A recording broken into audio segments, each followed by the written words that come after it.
नमस्कार दोस्तों, आज की कहानी है तेरा साथ चाहिए। दीपक को पैसा कमाने की लत लग गई थी। अच्छी खासी लगी लगाई नौकरी को छोड़ अपने दोस्त के साथ मिलकर बिजनेस शुरू कर दिया।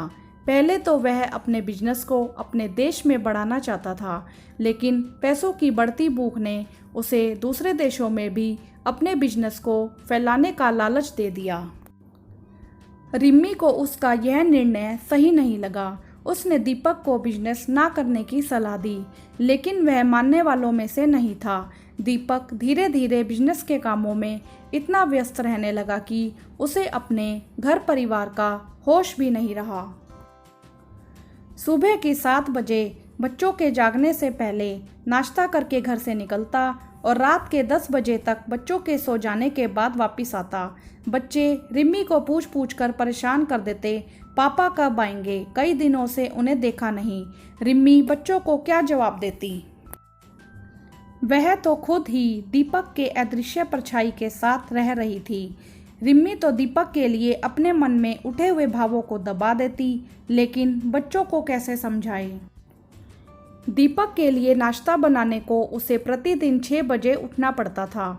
अगर थोड़ी देर हो जाए तो वह कुछ बोलता तो नहीं, लेकिन बिना नाश्ता किए ही निकल जाता था, जिससे रिम्मी पूरा दिन इस गलानी में निकाल देती थी कि वह अपने पति को समय पर नाश्ता भी नहीं दे पाई।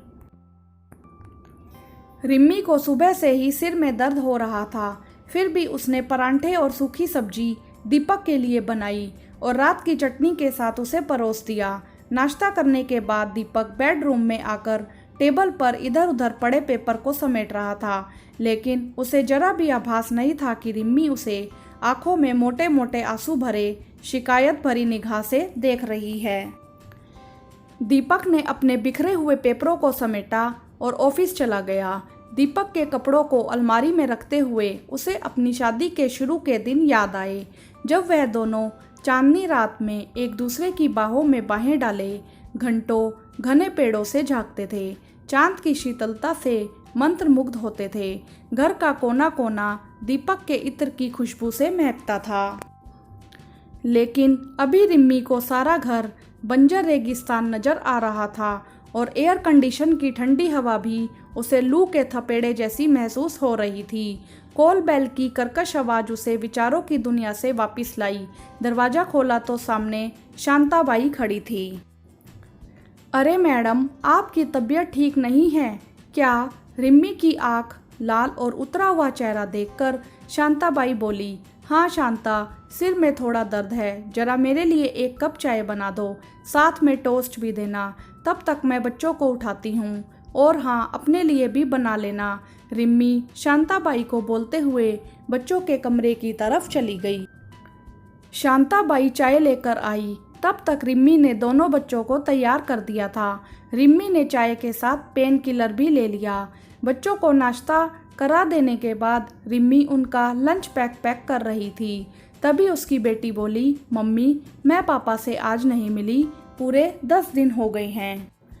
हाँ मम्मा, मुझे भी पापा से विश लेनी थी अपने पेपर के लिए, जो आज से शुरू होने वाले हैं। बेटे ने भी बेटी के सुर में सुर मिलाया।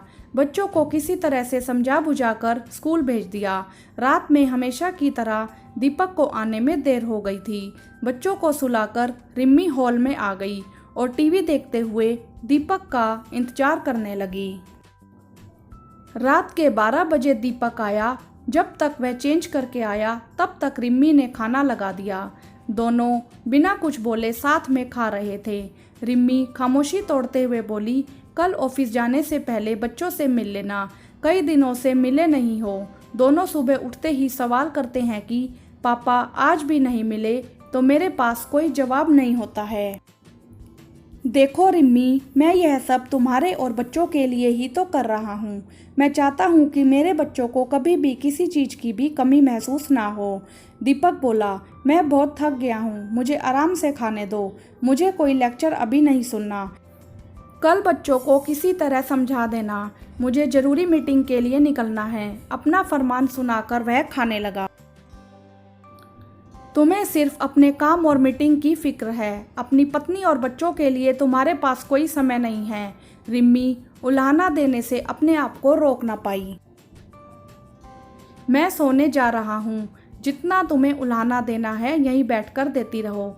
दीपक खाना खत्म कर बेरुखी से बोलते हुए जाने लगा। रिम्मी से दीपक की बेरुखी बर्दाश्त नहीं हुई और वह चिल्ला उठी, दीपक एक बात कान खोलकर सुन लो, मुझे और मेरे बच्चों को पैसे नहीं तुम्हारा साथ चाहिए।